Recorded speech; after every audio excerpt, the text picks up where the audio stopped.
ડાંગમાં medical college ragging મામલે આરોગ્ય વિભાગ કડક જોવા મળી રહ્યું છે। આરોગ્ય મંત્રી પ્રફુલ પાનસેરે તપાસના આદેશ આપ્યા છે। 13 જુનિયર ડોક્ટરોની ફરિયાદની તપાસ શરૂ કરવામાં આવી છે। એન્ટી રેગિંગ કમિટીને અહેવાલ આપવા સૂચના આપવામાં આવી છે। દોષિતો સામે કડક કાર્યવાહીની આરોગ્ય મંત્રીની ચેતવણી આપવામાં આવી છે। રેગિંગને કોઈ સ્થાન નહીં તેવું આરોગ્ય મંત્રી દ્વારા કહેવામાં આવ્યું છે।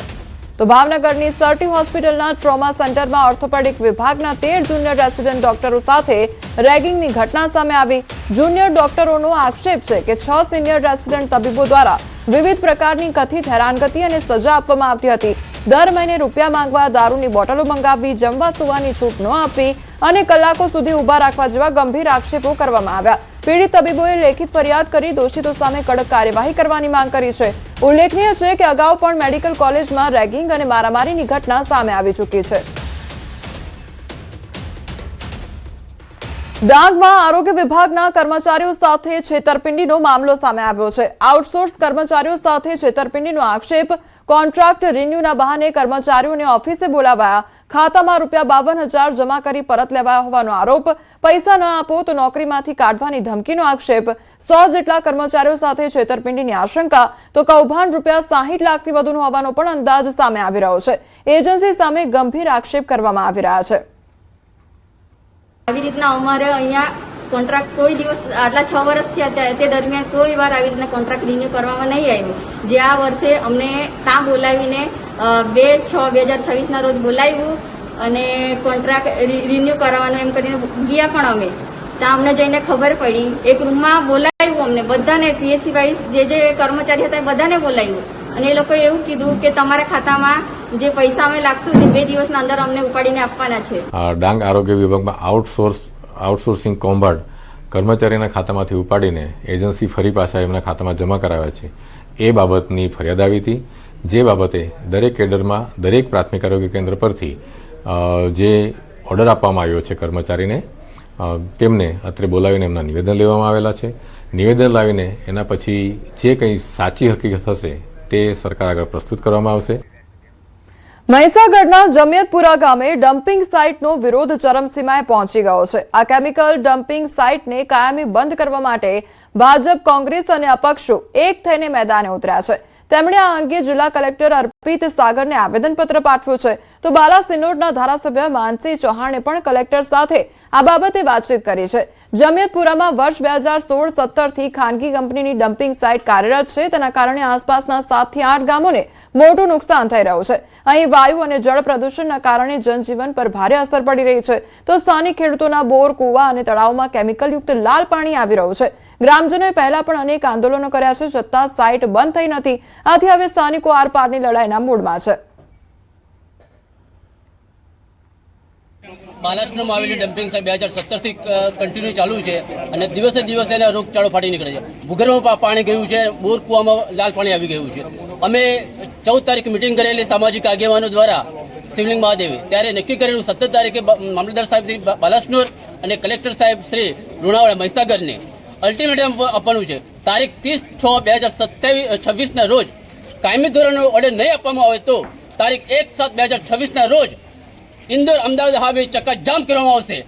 14/6/2026 ના રોજ એક સામાજિક આગેવાનો દ્વારા અને મીટિંગ કરવામાં આવી હતી શિવલિંગ મહાદેવ ખાતે અને ત્યાં નક્કી કરવામાં આવ્યું હતું કે તારીખ 17/6 ના રોજ ડમ્પિંગના વિરોધમાં આવેદનપત્ર આપવામાં આવશે અને જો એ આવેદનપત્ર દ્વારા લેખિતમાં જાણકારી લેખિતમાં આપવામાં નહીં આવે કે ડમ્પિંગ બંધ કરવામાં આવી રહ્યું છે તો તારીખ 1/7 ના રોજ ઉગ્ર આંદોલન થવાની પૂરેપૂરી સંભાવના છે। આજે અહીંયા માન્ય કલેક્ટરશ્રીને વાત કરી છે અને સીએમ સાહેબને પણ અમે વાત પહેલાં આપી હતી 2 વર્ષ ફરી અને આ બંધ થઈ હતું। ફરી એ રીતે સરકારશ્રીને આપણે જાણ કરીને કહીશું કે ભાઈ હવે આ બંધ થવું જ જોઈએ, બરાબર? અને થશે, કારણ કે બધા જ આવી જાય આમાં તો કોઈ પક્ષ બધાનો સહકાર છે અને બધા સાથે બધાને જીવવાનું છે, રહેવાનું છે અને બધાને આની અસર થાય એટલા માટે બધા મળીને આજે આવેદનપત્ર આ બધા મિત્રોએ, આગેવાનોએ અહીંયા કલેક્ટરશ્રીને આપ્યું છે।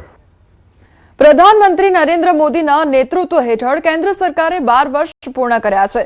આ પ્રસંગે ભાજપ દ્વારા સમગ્ર દેશ અને ગુજરાતમાં વિશ્વાસ, વિકાસ અને જનકલ્યાણ અભિયાન ચલાવવામાં આવી રહ્યું છે, જેમાં શહેર ભાજપ દ્વારા મીડિયા સંવાદનું આયોજન કરાયું। કેબિનેટ મંત્રી ઋષિકેશ પટેલ અને રાજ્યકક્ષાના મંત્રી દર્શના વાઘેલા પણ હાજર રહ્યા। આ દરમિયાન કેબિનેટ મંત્રી ઋષિકેશ પટેલે જણાવ્યું કે ક્યારેય વિચાર્યું પણ ન હોય તેવા કામો આ 12 વર્ષના કાર્યકાળમાં થયા છે। તેમણે સરકારની યોજનાઓ વિશે પણ વાત કરી। પીએમ મોદી વડાપ્રધાન તરીકે ચૂંટાયા બાદ પ્રથમ કામ પીએમ કિસાન સન્માન નિધિ યોજના શરૂ કરી। મહિલાઓ માટે જનધન ખાતા ખોલાવવામાં આવ્યા તે અંગે પણ વાત કરવામાં આવી।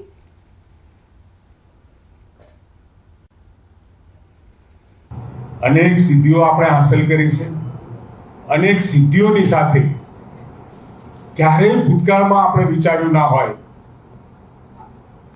ભૂતકાળમાં કોઈ પણ સરકારે વિચાર્યું નહોતું। વિકસિત દેશોની શ્રેણીમાં આવવાનું સ્વપ્ન સ્વતંત્ર ભારતમાં જો પહેલી વખત કોઈએ જોયું હોય તો એ આદરણીય નરેન્દ્રભાઈ મોદી સાહેબે જોયું છે। બનાસકાંઠામાં પોલીસ બની લૂંટ ચલાવનારા ગેંગનો પર્દાફાશ થયો છે। છાપી હાઈવે પર નકલી પોલીસ બની છે લૂંટ ચલાવતા પાલનપુર અમદાવાદ નેશનલ હાઈવે પર લૂંટ કરવામાં આવી હતી। 1,80,000ની લૂંટ ચલાવવામાં આવી હતી તો છાપી નજીક ભડકાવડા પાટિયા પાસે રાજસ્થાન પોલીસની ઓળખ આપી લૂંટ આચરવામાં આવી હતી। ગણતરીના દિવસોમાં એલસીબી એક આરોપીને દબોચ્યો, ત્યારે આરોપી દેવારામ મેઘવાલની ધરપકડ કરવામાં આવી। લૂંટમાં ગયેલ મોબાઈલ, રોકડા રૂપિયા અને લૂંટમાં વપરાયેલી ઇનોવા ક્રિસ્ટા ગાડી સહિત 11,33,000નો મુદ્દામાલ જપ્ત કરવામાં આવ્યો। જે છાપી નજીક ભરકાવાડા પાટિયા પાસે રાત્રિના સમય રાજસ્થાન પોલીસની ઓળખ આપી ફોર્ચ્યુનર ગાડીમાંથી જે સામેવાળા જે આરોપીઓ છે એમને હાઈવે પર લૂંટના ગુનાનો અંજામ આપ્યો હતો, જેને ગણતરીના દિવસોમાં બનાસકાંઠા જિલ્લા એલસીબી ટીમ દ્વારા આ ગુનાનો ડિટેક્ટ કરવામાં આવ્યો છે। બનાસકાંઠાના વડગામમાં હની ટ્રેપનો ચોંકાવનારો કિસ્સો સામે આવ્યો। એલસીબી પોલીસની ખોટી ઓળખ આપી યુવકને બળાત્કારના કેસમાં ફસાવી દેવાની ધમકી આપ્યાનો આક્ષેપ છે। એક પત્રકાર, એક માજી સરપંચ સહિતના લોકોએ મળીને જાળ રચી તો ફરિયાદી પાસેથી ₹5 લાખ પડાવી લીધા હતા। સમગ્ર મામલે વડગામ પોલીસ મથકે ફરિયાદ નોંધાતા પોલીસે 3 આરોપીઓની ધરપકડ કરી।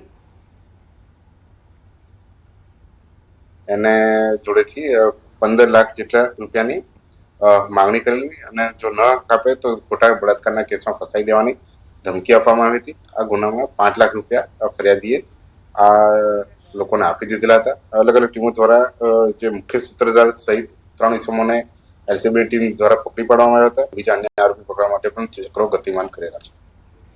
રાજકોટમાં